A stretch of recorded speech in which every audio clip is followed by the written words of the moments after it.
What's up, everybody? Welcome to ZTV Presents Movie Reviews. I am Paiper Zombie, your host as always. And do you know it's been over 11 years since I've done a proper movie review? When I used to do them, it was during a time when creators weren't allowed to step into the territory of other creators, or else you could expect a whole lot of prison shanking. But it wasn't from the creators that you would get prison shanked from. It was the followers of those creators. And 9 times out of 10, the creators wouldn't even know what their followers had done until it was already too late. My territory then was fan trailers, film and television pitches, music mashups, and video mashups to support some of the music mashups. Now you'd think that would grant me license to do movie reviews too, but no. Movie reviews were considered nostalgia critics territory. So I got prison shanked by his supporters when I started doing movie reviews. On the flip side, Nostalgia Critic tried to venture out beyond doing movie reviews and did a Let's Play video of Bart's Nightmare for the Super Nintendo. Well, guess whose territory that was at the time? If you guess Angry Video Game Nerd, you're correct. And Nostalgia Critic got prison shanked by his supporters. But that was a long time ago. The landscape has changed, so it's probably safe for me to go ahead and resurrect this show, and I'm going to pick up right where I left off. Today, I'm reviewing the 1987 classic, The Lost Boys. But before we start, just a note on how I do my reviews. It's less of a review and more like a synopsis. I introduce the characters, I introduce the plot, I go over the beginning, the middle, the ending of the movie. In other words, I go in depth. So if you're looking for a spoiler-free review, this is not going to be the show for you. For everybody else, let's get started.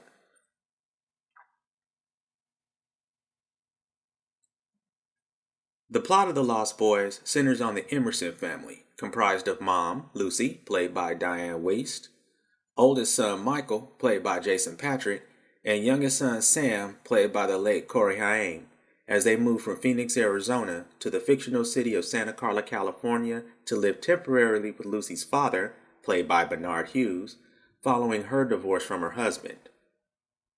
As they settle in, they start to notice that Santa Carla has a bit of a problem when it comes to people who are missing.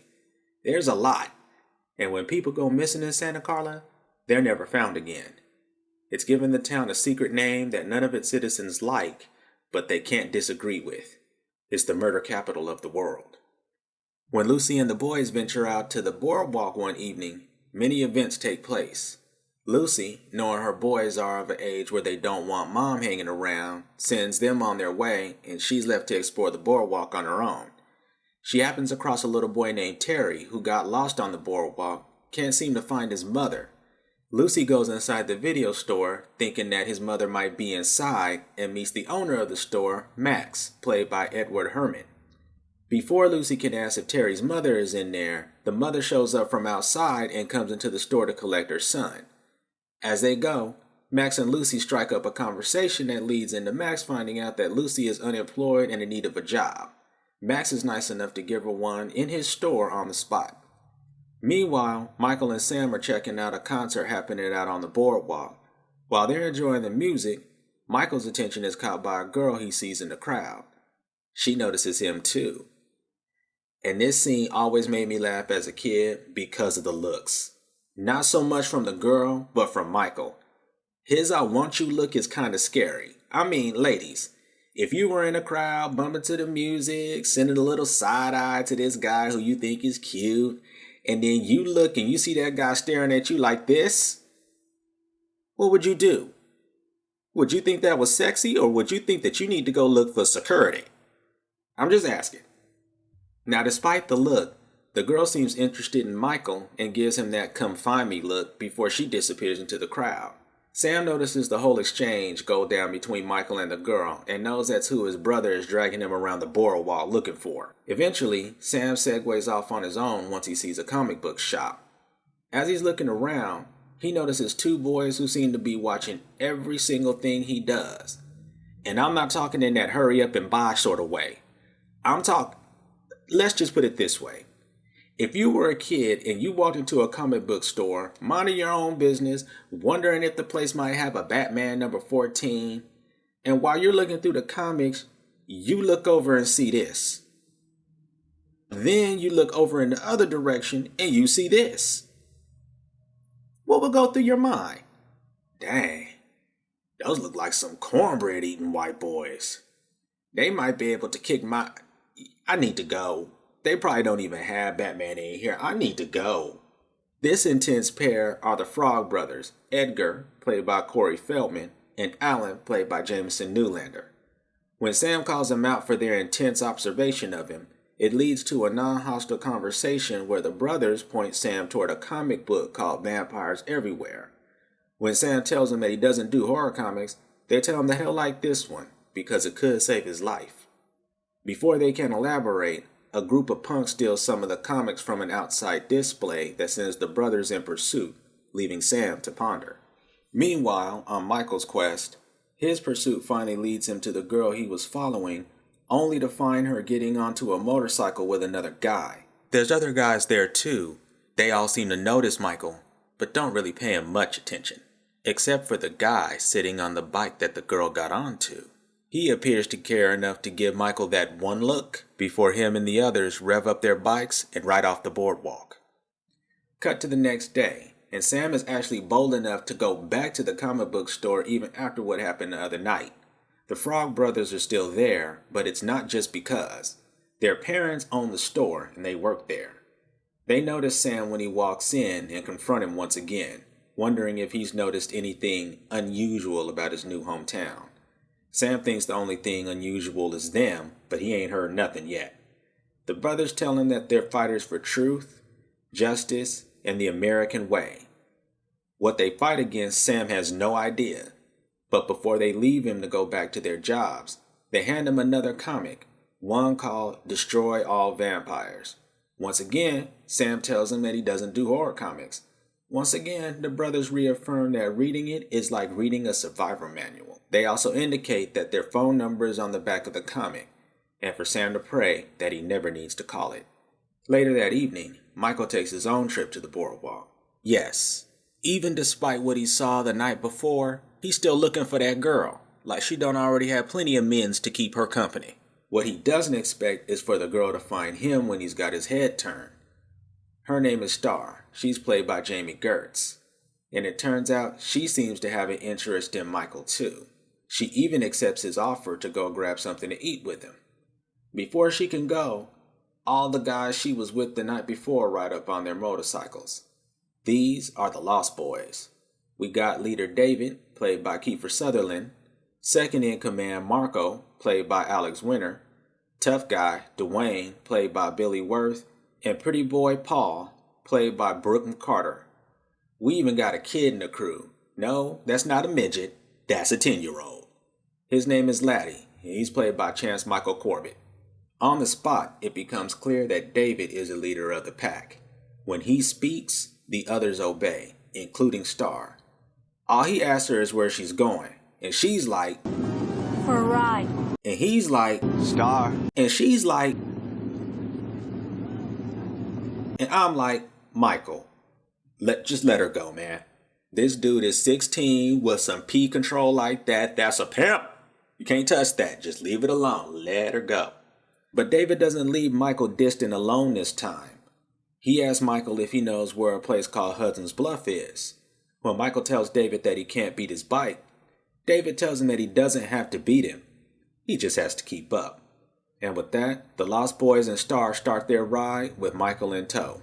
Unfortunately, that ride almost ends with Michael going over the edge of a cliff. When he confronts David over the mishap, David simply downplays it, then asks Michael how far he's willing to go. This leads them all into the Lost Boys' hideout, which is actually the remnants of an old hotel that was swallowed into the ground during an earthquake long ago. It's a hangout session that winds up going a little bit beyond normal. For starters, when the food arrives, David tells Michael that the rice he's eating are maggots. When he looks, he sees maggots. When he spits it out and drops it, he sees it's really rice. Even when David offers him a box of noodles, he doesn't see noodles. He sees earthworms. But as he's trying to get over all that strangeness, David asks Marco to bring him his wine. Marco comes back with a rather large and elaborately decorated bottle gives it to David. David opens it, drinks it, then offers some to Michael, telling him to have a drink, to be one of them. As Michael takes it, Star whispers to him, telling him that what he's about to drink is actually blood. After all the weirdness with the maggots and the worms, Michael doesn't believe her and just takes a drink. David and the other boys cheer and welcome him to the club. To cap off the night, David and the boys take Michael out to a bridge. Now, I know we do stupid things when we're that age, and we do stupid things to fit in, but if this is what the other kids I was with started doing, bombs away!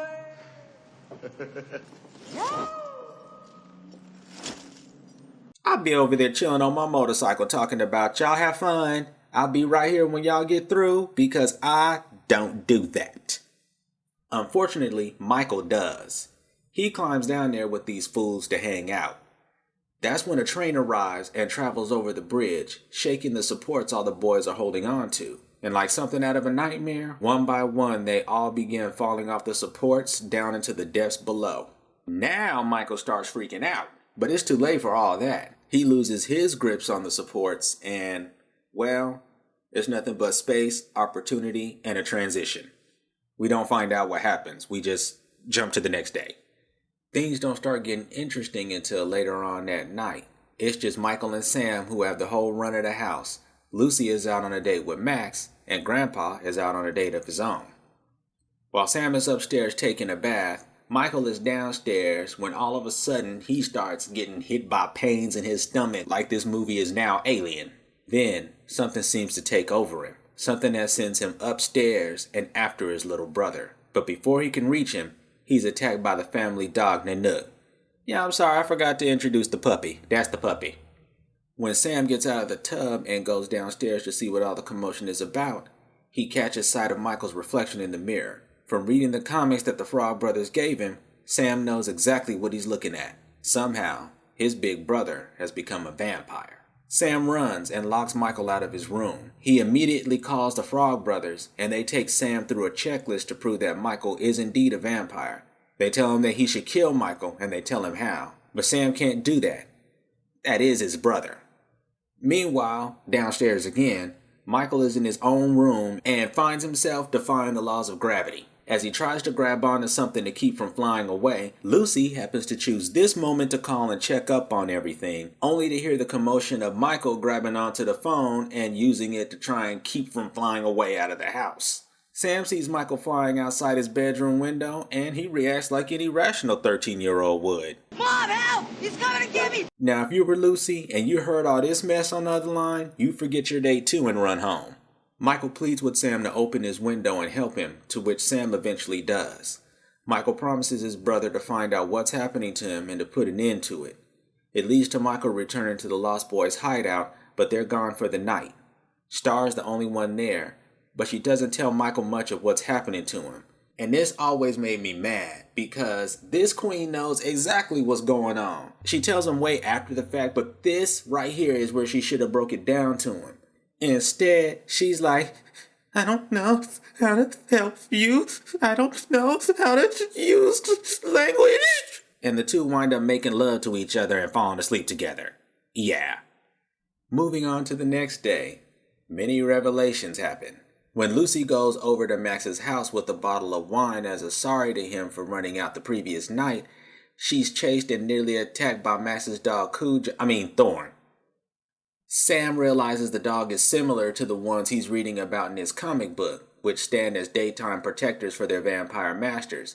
And upon finding out later that Max will be coming to his house for dinner, he, Edgar, and Alan come up with a plan to out Max as a vampire. However, when Max arrives and has dinner with him, every trick the boys try to use just do nothing but prove that Max is not a vampire. Later that evening, Michael goes to the boardwalk and finds David and confronts him. That's when David decides to take him and the rest of the boys on a little trip.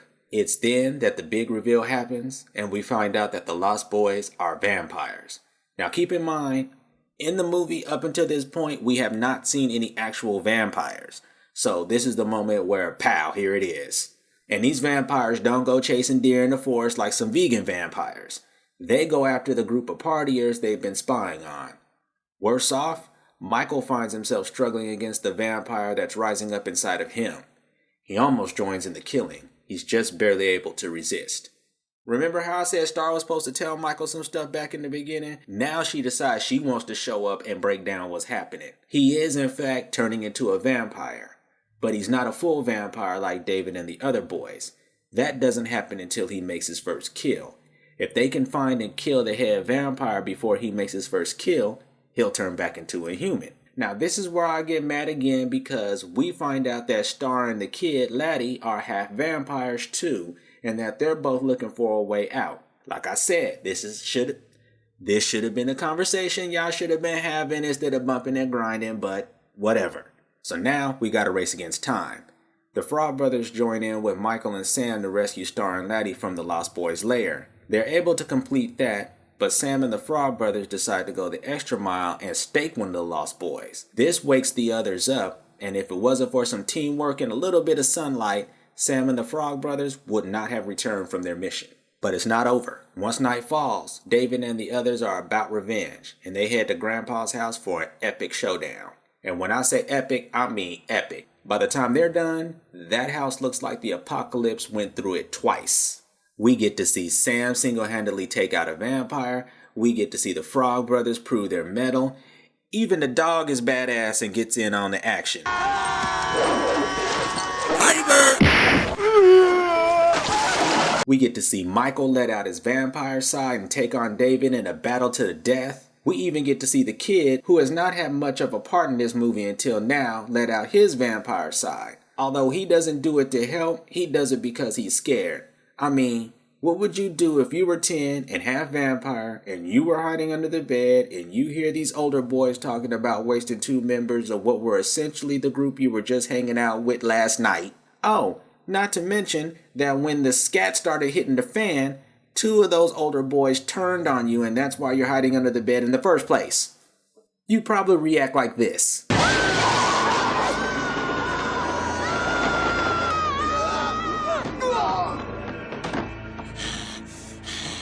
Holy shit! The attack of Eddie Munster! Get him! And then these fools have the nerve to yell, "Get him!" Excuse me? This little boy just broke through a box spring. Do you know how much wood is in one of those? Not to mention metal. He also broke through a mattress, which is more metal because that has springs too. He broke through all this and does not have a scratch on him. Then he jumps out the bed, runs across your groin, slams the door to the room shut, and stands in front of it like his body is ready for all 3 of y'all. And you say get him like this boy won't drop all 3 of you, then teabag you just to rub it in. Star's intervention saves them from that fate though. Now, while this epic battle is taking place, Grandpa and Lucy aren't home. Lucy is on her 3rd attempt at a date with Max at his house, and Grandpa has been told that he also has a date, but it was a way just to get him out of the house so he wouldn't be caught up in the battle. When Lucy and Max return to Grandpa's house and find it in its post-battle state, Lucy tries to get a straight answer. Max, on the other hand, moves off to survey the area and sees David's body. He returns to Lucy and apologizes for David and his boys misbehaving. When she inquires, he reveals that his plan was to turn Michael and Sam into vampires and then her. When Max is asked how he passed all the tests, he reminds them that inviting a vampire into the house renders the owners powerless. But despite the plan nearly going to hell, Max reveals that he still wants Lucy, and he makes moves to take her. Just as he's about to win, Grandpa shows up and drives his vehicle through a portion of his own house, launching a large spiked fence post into Max, which kills him. It's beautiful. It's explosions, it's a fireplace involved, it's beautiful. As everyone recovers, with Michael, Star, and Laddie realizing they're completely human again, Grandpa moves off into the kitchen to grab one of his root beers out of the fridge to drink. He then reveals that there was one thing he could never stomach about living in Santa Carla. All the damn vampires.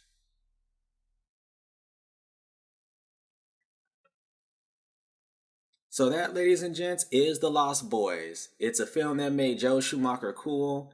And earlier you heard me call it a classic, and I called it that because this film essentially set the standard for what is now known as the supernatural teen genre. Yes, we had Monster Squad before this, but that was a group of kids taking on classic horror movie monsters, which were adults. There was also Fright Night, but once again, group of kids taking on adult. This was the first time where the good guys were kids and the bad guys were kids. You've got adults that are present, but they're more of a background presence instead of the main focus. And all of these were characters that the age groups could relate to. Older teens could relate to Michael and Star and their struggle. Kids to their mid-teens had Sam and the Frog Brothers to relate to. Even the bad guys were relatable. I mean, what kid wouldn't want to be able to take care of themselves, live like they want, do what they want when they want to do it without somebody else telling them how to do it? But the catch is, you gotta kill people. If this film hadn't paved the way, we might have never gotten Buffy the Vampire Slayer, the movie or the show, Teen Wolf the show, Harry Potter and all the knockoffs that tried to be like it, and of course, that blasphemy we all call Twilight. So that's going to be all for this episode. I better go ahead and wrap it up. Thanks once again for joining me. I always appreciate it. Please feel free to comment. I always read them. Subscribe if you feel so inclined. And if you like the review, please hit that thumbs up button. If you didn't like the episode, you can hit that thumbs down button. But if you're going to do that, at least tell me why. Because if I don't know what's wrong, how can I ever hope to improve and fix it? I'm Paiper Zombie. See you next time.